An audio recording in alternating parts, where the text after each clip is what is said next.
Welcome back to another Pick Up the Pace podcast. You're with your man, Magic. And I'm Anaru, and today our special guest is Richie Kahui.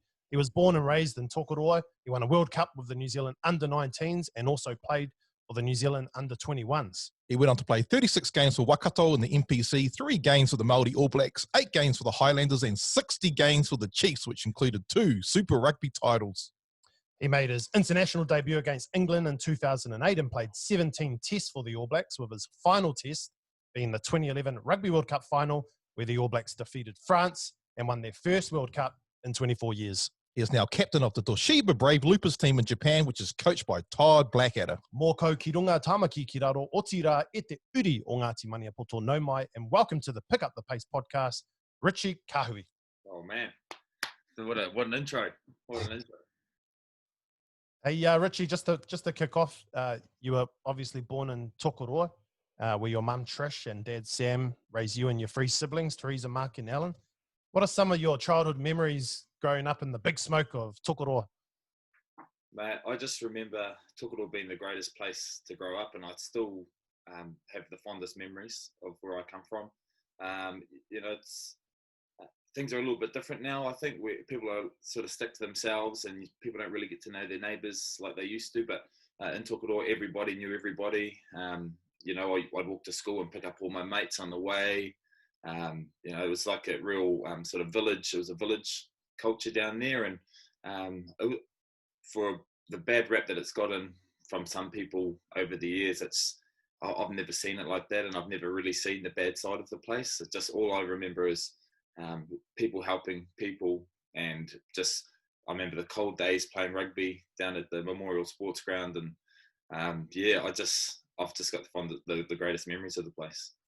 You come from a working class family. Your dad Sam worked at the local mill and your mum Trish worked as a milk truck driver. Tell us a bit more about your parents and how they influenced you, bro. Yeah, we had a different upbringing in the way that my parents split up pretty early, from about the age of 5 or 6. I think my dad had left, and my mum raised me and my brothers and sisters. And one thing I learned from her is how hard she worked and what she gave up for her family, and she always sacrificed everything for us. And I think as a young kid, and being a parent myself now, and you know how hard it is to take care of a family, and I've got a wife with me as well. And I look back to my mum. She was working, she was taking care of us, she was putting food on the table and trying to grow us into to be good boys, When I was younger, my dad wasn't always the greatest human being, but he has changed a lot since then, and he's one of the really great people in my life. But she taught us how to treat women. You obviously don't put hands on women, and to be respectful to people around you, use your manners. And so mum was a huge part of my upbringing. And then sort of from about 12 or 13 years old, my dad sort of really turned his life around and became a really big part of my life. And from a really young age, he wanted me to play footy. He wanted me to be an All Black, and that's what I wanted to be. And so he would do things like, I remember before he left home, he'd put rugby posts up on the front lawn, so I could practice my goal kicking from the next door neighbours. And the goal kicking never eventuated, but the practice was there. But he was a huge supporter of the rugby for me. And then, as time went on, he's become a really good friend of mine. And both parents to me have given everything they've had to grow us into good people, and they've gone different ways about it through their own different upbringings. But where we're at now is we've got 2 parents and a family that all love each other, and I feel like we're a pretty tight family. That's cool. You went to Forest View High School in Tokoroa. It's also where Quade Cooper went. Isaac John, the former New Zealand Warriors player, grew up in Tokoroa as well. Can you tell us about your teenage years, your high school years, and what did you get up to during those years? I wasn't a great kid at school, to be honest with you. If I had my time again, I think I would definitely go back and rewind the clock and firstly apologise to all the teachers and then start again. But for me, school, I just school just wasn't really for me. I wanted to be outside. I wanted to be playing rugby, and so I would sort of sneak out of classes and go to the gym or to the PE, and just hang around there with the PE teachers. And some of them would let me get away with it, so that didn't help. But as a teenager, growing up in Tokoroa and going to school, I just did what all normal teenagers did. I got out and tried a few things that we weren't meant to do, found where the limits were, found out a lot about myself. But I was, and it sounds weird, but even from 12 or 13, I wanted to be an All Black, and I wanted to be a professional rugby player. I didn't even know you got paid for it back then. I just thought you just got to play. So, and that's all I really wanted to be. So when it came to things like drugs and, even drinking, I never really did it that much at high school. I definitely know drugs. So I was just like, if I want to be an All Black, that's not the way to do it. So I just didn't touch it. And it's been weird. I've sort of been that way since forever. So, yeah. And then I had a job at McDonald's, which was awesome. It taught me a lot of things. Taught me about being on time and work ethic again, and just interacting with people. And it's every sort of job you have through your life, it gives you some sort of life skill. And I think McDonald's for me gave me a lot of understanding about what a job means, and the value of $1. Hey, you were on a bus trip to an under-16s rugby tournament in Whangarei when a guy called Stuart Williams had a chat with you about your future career options. Can you tell us a bit more about Stuart and how influential he has been to you and your career? Yeah, he's could almost be given, like, single-handedly been given the credit for me being here where I am right now. And I think I'd be, like I said, I enjoyed going to school to play rugby and meet up with my mates. I didn't really go hard academically, and he knew that. And we were on the bus up to Whangarei to play an under-16s tournament. He sat down next to me and gave me the speech and said, "Hey, look, what do you want to do with your life?" And I thought, well, there's two things I knew that I did love, and one was rugby, and the other one was building. And he said, "Well, I want you to have a think about what you want to do next year, because if you want, you can come up here and stay in my house with my family, and I can get you an apprenticeship and sort of get you in the Hamilton club rugby scene, and then we'll just sort of go from there." And I think that was, at the time, I didn't think it would turn out to be as an important decision as it has become. But, I saw it as a chance to move away from Tokoroa, where I'd not been doing hadn't really been doing anything with my life, and I was just wasting my time at school. So I thought, I'll get away, I'll start building, start chasing that career, and if I get to play rugby and chase that at the same time, will be great. And so Stewie, and he's been there right through. So he brought me up there from 16, and then lived with him a couple of years, and then he became chiefs manager eventually. So he's been there right throughout my career, and he's been him and his family, Debbie as well, and the three kids, Bryce, Nigel, and Fiona. They're a family that's given a lot to me, and I'll be forever grateful for what the opportunity they gave me, and what it's now sort of blossomed into. 2006 was a massive year for you with Super Rugby, Māori All Blacks, and Air New Zealand Cup. What were some of the highlights that stood out for you in 2006? It actually didn't. 2006 for me, I was after what was it? I think we did the ITM Cup first. Did we? No. Well, I got picked for New Zealand under 21s. I think that was the first part of the year, and then I was actually I was gutted, because I was there with all my mates. We'd been there the year before, and we'd lost it. And then I got a call from the coaches for the New Zealand Māori, said I had to go with them, and I was gutted. I wanted to go back to the 21s and win a World Cup, and it was heartbreaking for me. And then I got to the New Zealand Māoris, and it was the absolute best experience of my life. My best, we played good rugby. We went to America. I had my 21st while I was on tour. And it was just, the whole year was incredible. So I started with the Highlanders. That's how it started. Went down to the Highlanders. I was a train-on player for the Chiefs, just in the wider training group.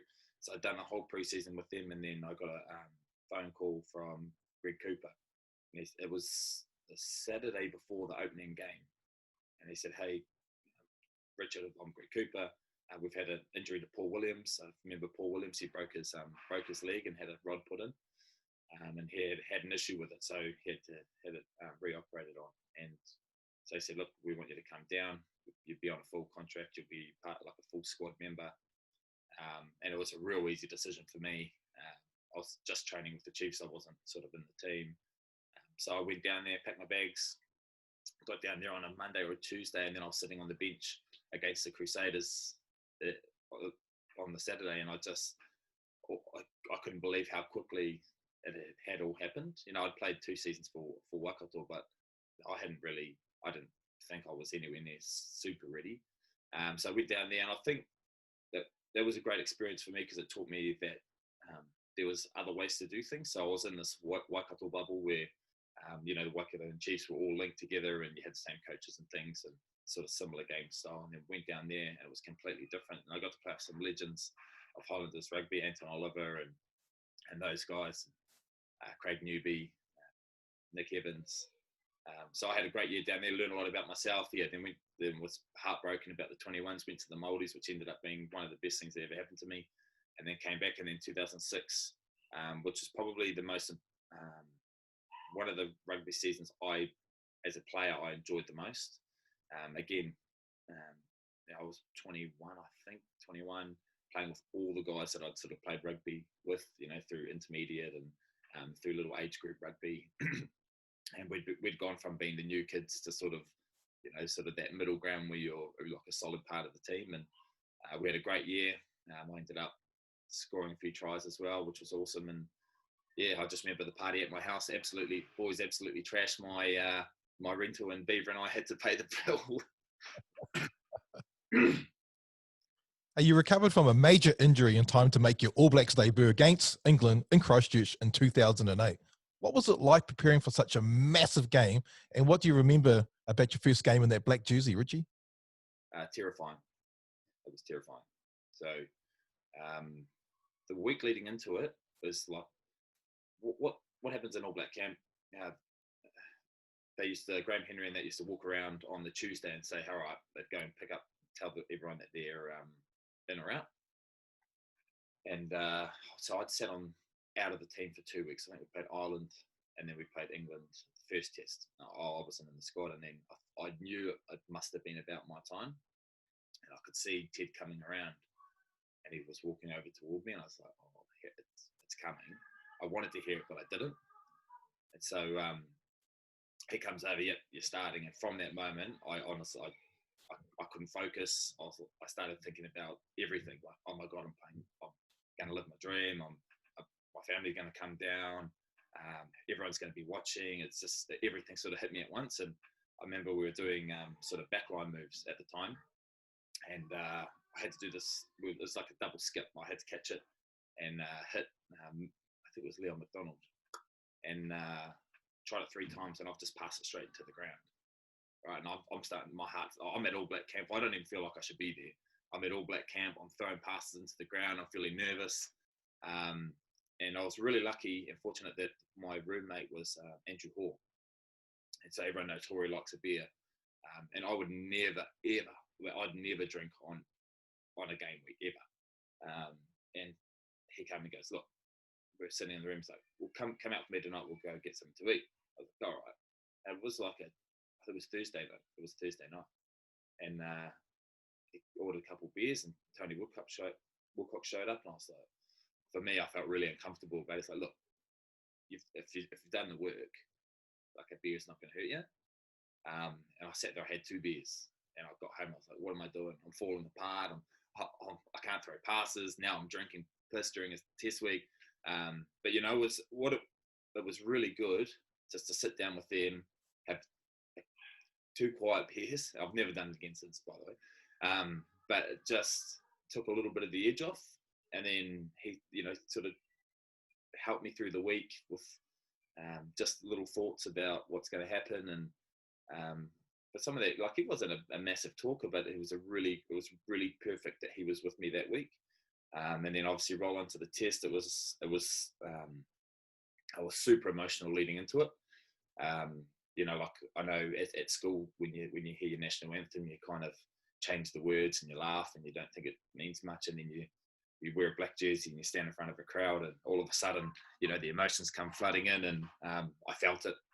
And then, you know, I was prepared for the haka, and all I was thinking to myself was to just don't get it wrong.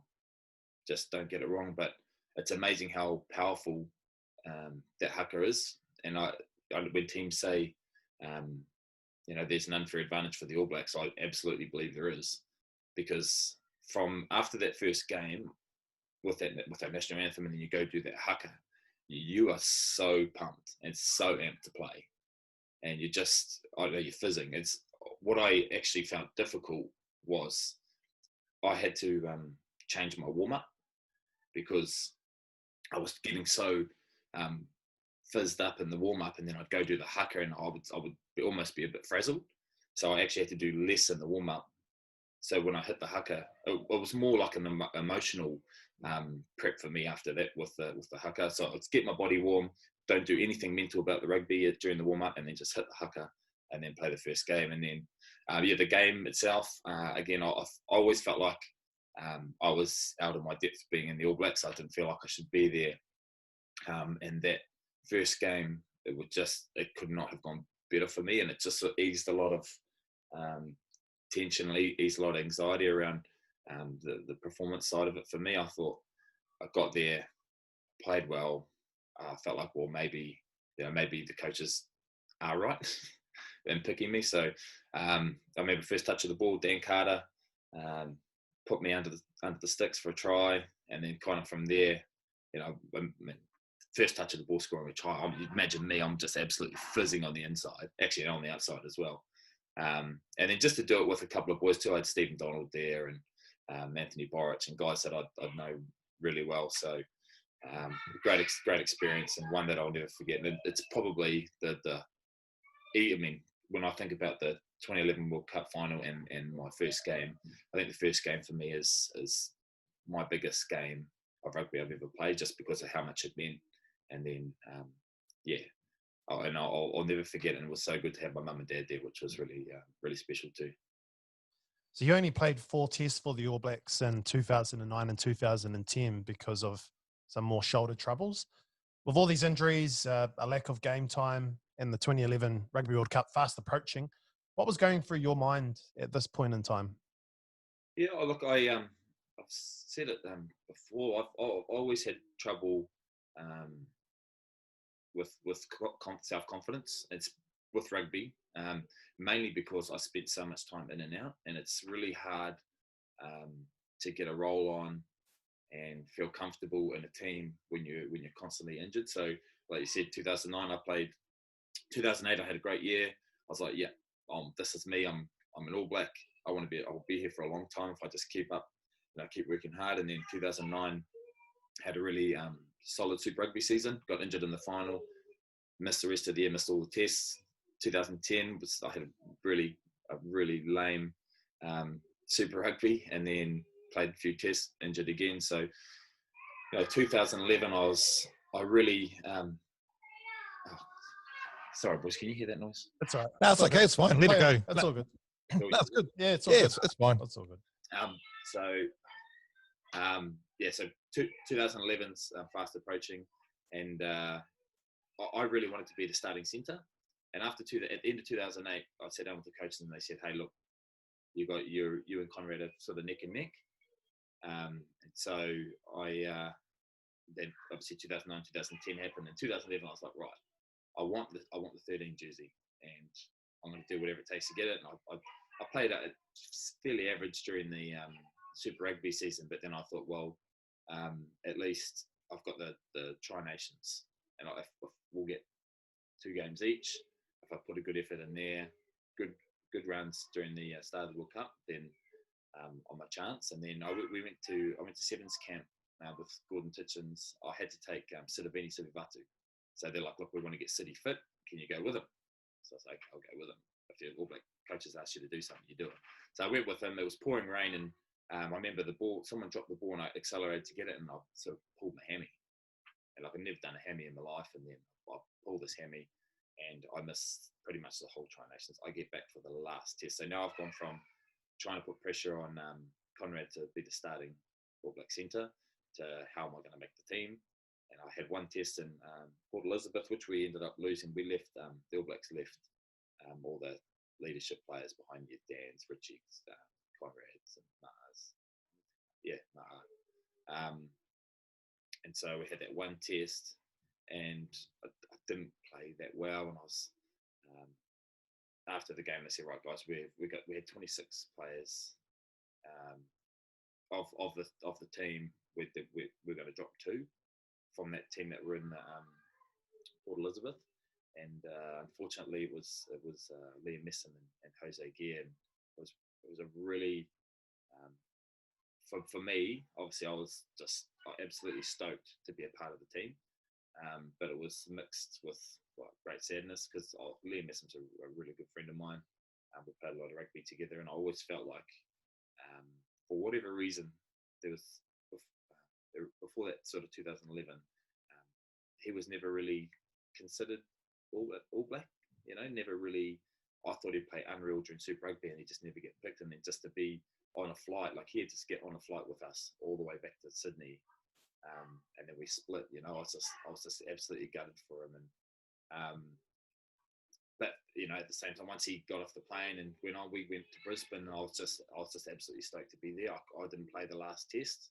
We played against Aussie and lost. I don't know if you remember that. Radiki Samo ran 60 metres down the field, and and so Rugby World Cup rolls on, and you know, the beauty of Conrad playing so well over the years and being so consistent is that I had a bit of time to play on the wing during those sort of early years, and then it gets to the World Cup, and I get given the starting number 14 jersey, and luckily enough, had a solid game, and kind of from there, it sort of kind of cemented that position in the team for the rest of the tournament, and it was amazing to be a part of it.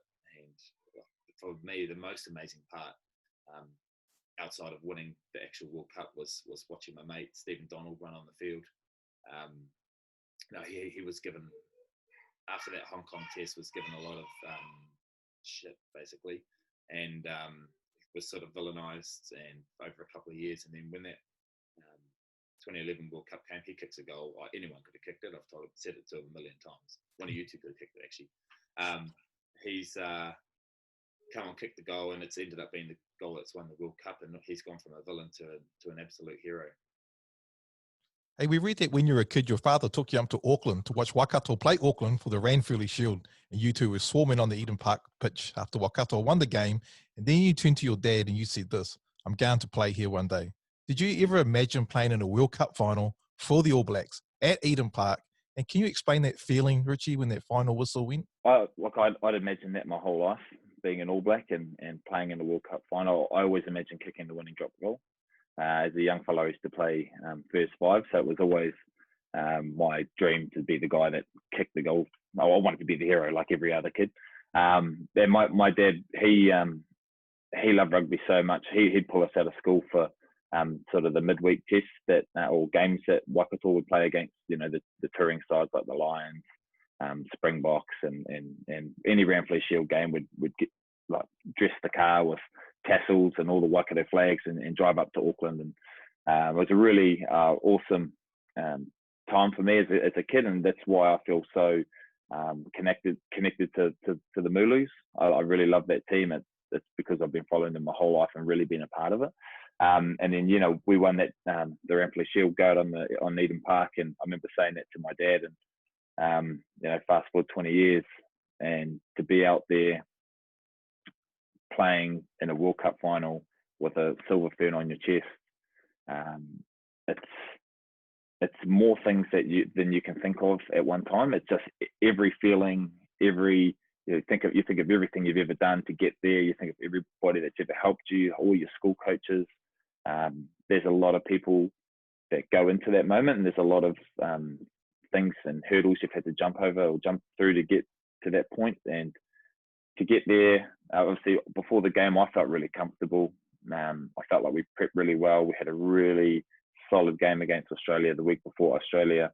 That performance against them, because they'd played well against us during the year, won the Tri Nations, and they we had a little bit of fear. I suppose it's fear, or we were worried that they could beat us. And when I remember sitting back on the wing, I had the easy job on the wing.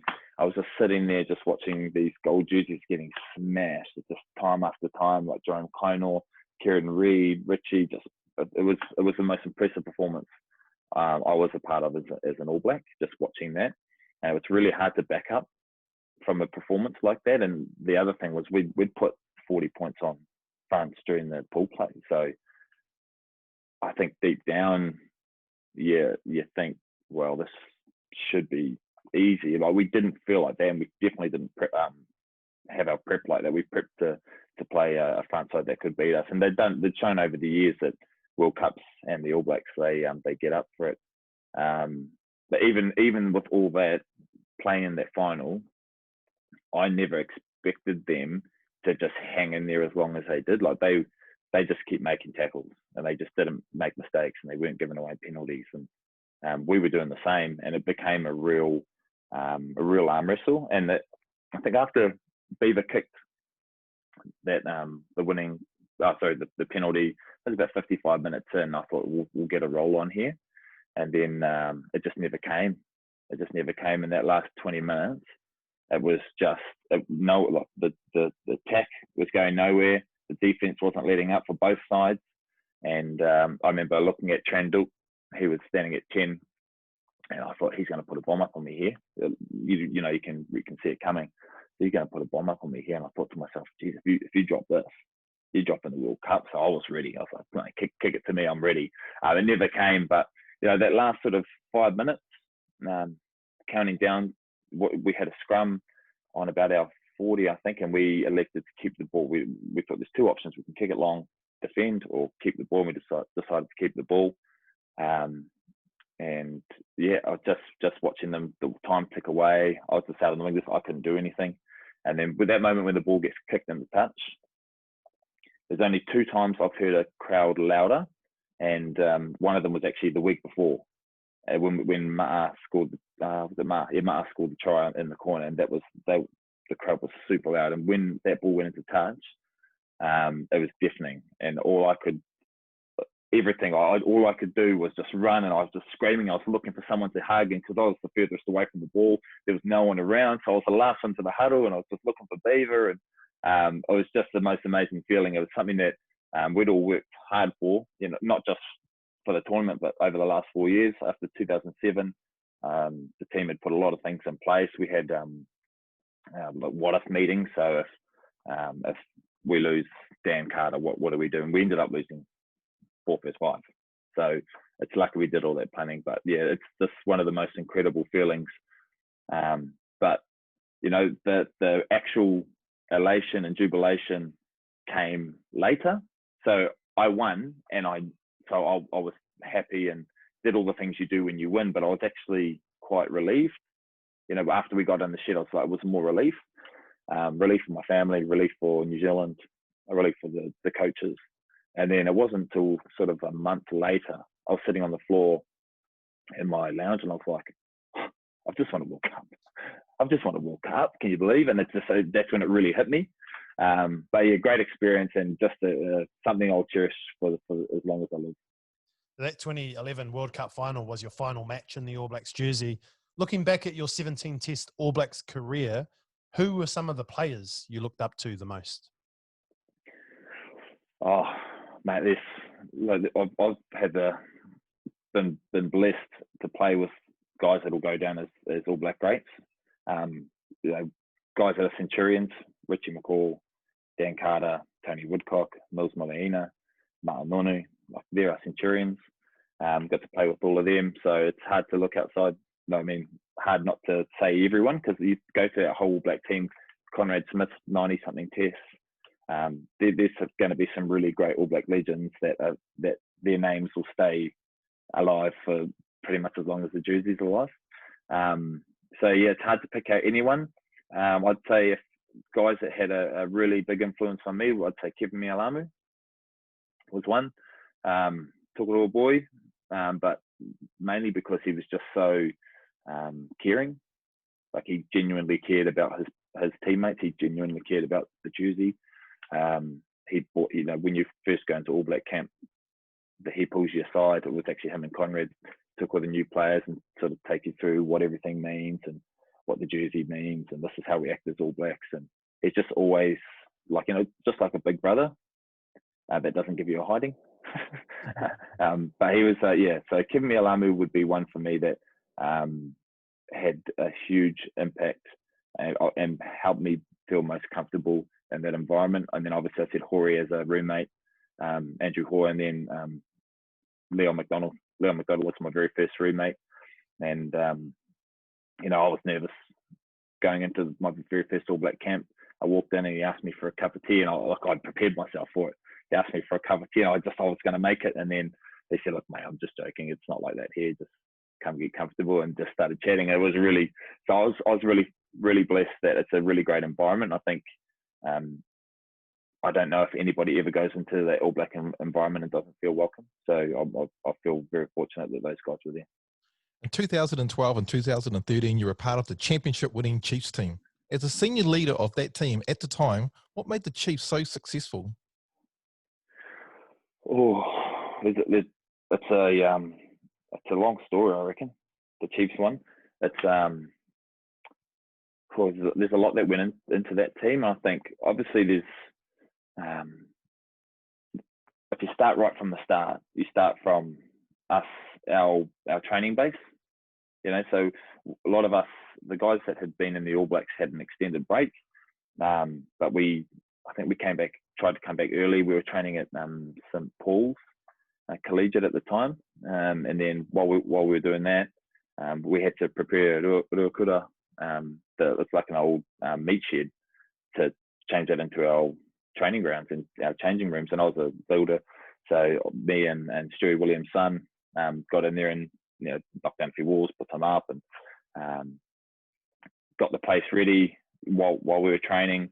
So it was a really awesome time, because we all as a team sort of helped build our whare and help build what we were working out of, and then we had that to connect us. And then we also had what Smithy and Renz did a really good job of is help us with we came up with a guy.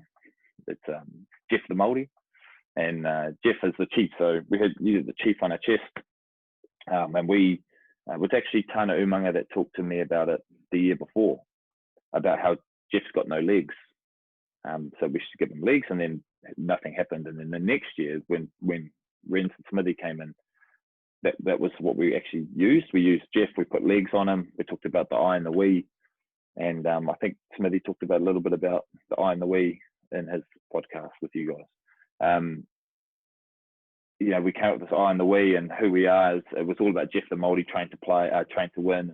And it was sort of, when you go into a team like a rugby team, quite often what used to happen a lot is you'd go in and say, all right, what's important to us? And you get 4 words, or you'd be like trust and hard work and brotherhood and stuff like that. And then a month later, you don't even know what they are, and you don't know, they're just words. Whereas we had a visual piece. We had Jeff the Māori, who was the same size as us. We had written statements on there as players, and it was all action. So, train to win and stuff like that. And, I'll put the team first, we'll put the team first. But it was all like how we trained, how we lived, who we were. And so, we had something we all did together, putting our changing rooms and our ground together. We had this sort of, like a binding document that we created. And then we had coaches that were we had a really great coaching team, 4 really great coaches that put a lot of pressure on us. We'd do a lot of game scenario stuff and put skills under pressure.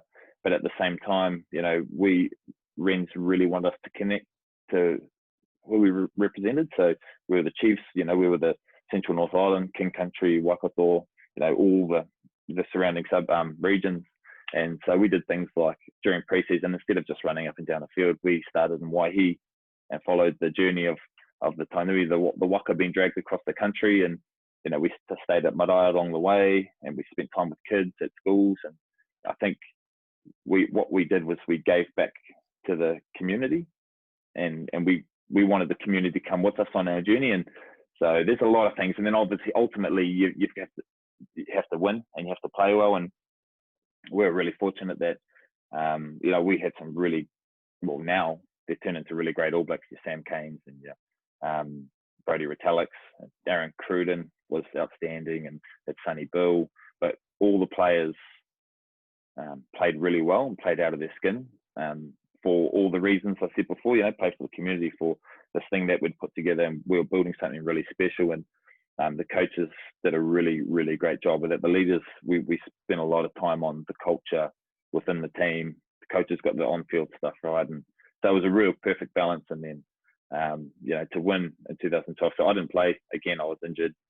Same in 2013, didn't play, but I still felt, and in some ways, I felt more a part of it than the 2011 World Cup win. It sounds really weird to say, but I felt like, as a group, and we'd all put so much into it, to go from, I don't know, where we finished maybe 7th or 8th the year before to winning it and then going back to back. It takes a lot of work, and especially over 16 weeks. So it's a real special time for me. In 2013, you moved over to Japan to play for the Toshiba Brave Lupus team, where you're now the captain. Can you talk about your experience in Japan so far and how the family has adjusted with you playing over there as well? Yeah, it was a huge adjustment, to be honest. So, I left after that 2013 season, hurt my shoulder again, and it was actually 2012 that I'd committed to leaving. So I hurt my shoulder, came home, and I was crying in my ute, and I rang my manager. I said, look, I can't do this anymore. I'd missed sort of 6 months of the last 5 years through injury. So made that decision. I was a little bit nervous whether I was doing the right thing or not.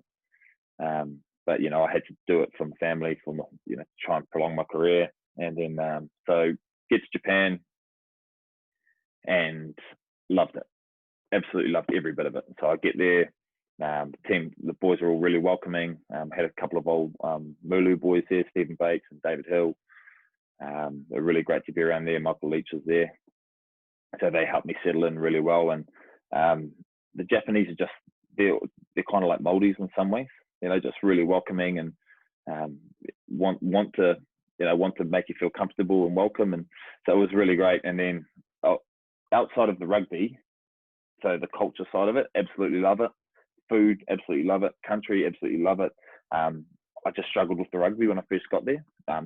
Few reasons. I mean, I'd just come off the shoulder, so I was about 108 kilos, and a lot of it was all the gym I was doing. So I'd usually play at 103, and they wanted to make me big and strong because I didn't want to hurt my shoulder, la-di-da. So I was this big, I was bigger than I've ever been in my life. And then you go from, I put on 5 kilos, and then you go to chase. It was like chasing ants. They're just so quick. It was such a speedy game up there, and the tempo was everywhere, nowhere near as physical. So the first year I really struggled, and I didn't feel comfortable. I didn't feel like I was contributing, and so I sort of took a step back at the end of the season. Which my thought process that first season was just to get through and not get injured. I was just nursing a shoulder. I wasn't sure it was going to hold up. It did. I went away at the end of that season, watched the games. I'm like, look, I'm just too fat. I'm unfit. I've just got to drop some weight. I dropped back down to the 102, and from there it's been good. And I've really enjoyed it. And the rugby every year has been getting better. There's more and more foreigners heading up there, and not just any foreigners. You're getting your Dan Carters, the big names, Brodie Retallick, all these guys with international experience, guys that are like really great international players, are bringing their experience and knowledge to Japan. Now you've got coaches like Robbie Dean, Wayne Smith, and Todd Blackadder. The whole rugby bubble up there it's rising. And when I got there, at the games, you'd get maybe 8,000, 9,000 at a game. And then after 2015 with the Brighton Miracle, where Japan beat South Africa, we had full stadiums. And then this year was the same. So it's the rugby, the fans, everything. It's growing every year, and it's pretty amazing. It's actually really nice. This year will be my last season, it's going to be a really nice way to finish, playing in front of people that actually love the rugby. Although I would love to sneak back and get one more game in for the Mooloos. I don't know if that'll happen. That could happen. Anything's possible, bro. Hey, just touching on, this is your last season up in Japan, Richie. So what is the next chapter in the life of Richie Kahui? Yeah, it's honestly, you get asked it your whole career, what are you going to do after rugby? And it's hard. I don't know. I'm a builder by trade, so I'll definitely get into the building sector again. We've got a number of other businesses, but I don't know. I feel like I'd like to study. It's something that I've always been scared of, just because I didn't focus when I was at school, and so I've always felt like I'm not good at it, and so I think I'd like to study. I will definitely get back into the building trade in some way. I'd like to keep working in the media a little bit, but not full time. There's a lot of things. I don't think I always say to Amy, I don't think it'll be one thing. I think it'll be a few things, but I'm really looking forward to it. I'm really looking forward to not being away. So like these last 2 years, I've been away from my family. So we, because my son has special needs, so we've come back to the Gold Coast for his schooling. And so I've done the last 2 years I'll pretty much fly in, fly out, which has been difficult for everyone. And so I'm looking forward to coming home and being a dad. I'm looking forward to having a 9 to 5 or whatever it ends up being for me. I'm just looking forward to putting some roots down and then just staying somewhere for a while. We've just got a dog now too, so we can't move too far. So a lot of sleepless nights at the moment, but it's puppies. I'm looking forward to after rugby. So I'll definitely be in the building sector somewhere. I'd like to stay involved in the media. We've got a couple other businesses that are ticking away as well. So yeah. Hey, finally, we've seen you have a couple of nicknames, Flapper and Cucks. How did these names come about, Richie? Can you tell us the story behind them? Or where did you find out about Flapper? We can't trade secrets. Yeah, you guys have been digging.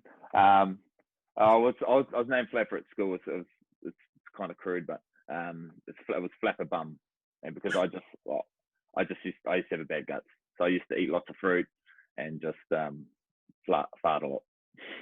So the friends at school called me Flapper. And then Cucks was it was given to me by Keith Lowen, and then obviously since it's been the name that stuck. And we're in first year in the Mooloos, and we're in the changing rooms, and I was telling a yarn about something. I don't know, whatever it was, telling a yarn, and then Keith Lowen says to me, "Ow, we're full of caca." Full of caca. It's kakahui. And then it went from kakahui to caca to cucks. So that's sort of the origins of that. So you can thank Keith Lowen for that one. Hey, it's been a fantastic podcast, Richie. But before we wrap up, we always do a challenge every week with our guests. It's called Pick Up the Pace Challenge. We're going to ask you one topic, and you've got 10 seconds to give us 9 answers to that one topic. So, for example, we said, hey, name 9 different countries of the world. You say Japan, Sweden, Switzerland, so forth. All right. Are you ready? I'm ready. Okay. Arnold, you got the timer? Yeah. Here we go. Use this one, bro. There we go. Stopwatch. Okay. 10 seconds. Here we go. Richie Kahui from Tokoroa. Name for me in 10 seconds 9 different types of fast food outlets. Go. McDonald's, Burger King, Pizza Hut, Domino's, Carl's Jr., Burger Fuel. Come on. Hey! Good start. You were flying off the start line there. I thought, man, you've nailed all these takeaway outlets, but I think I got you at 6, I think. What did I miss? Pizza. KFC. Oh, man. Kind of miss KFC. What an idiot. No, well done, bro. Awesome. Hey, thank you so much, Richard, for joining us today. You take care over there, and we'll stay in touch. Thanks heaps. Awesome. Well, thank you very much. Thank you for having me. Sorry about the background noise. No worries, all good. No problem. Take care, Richie.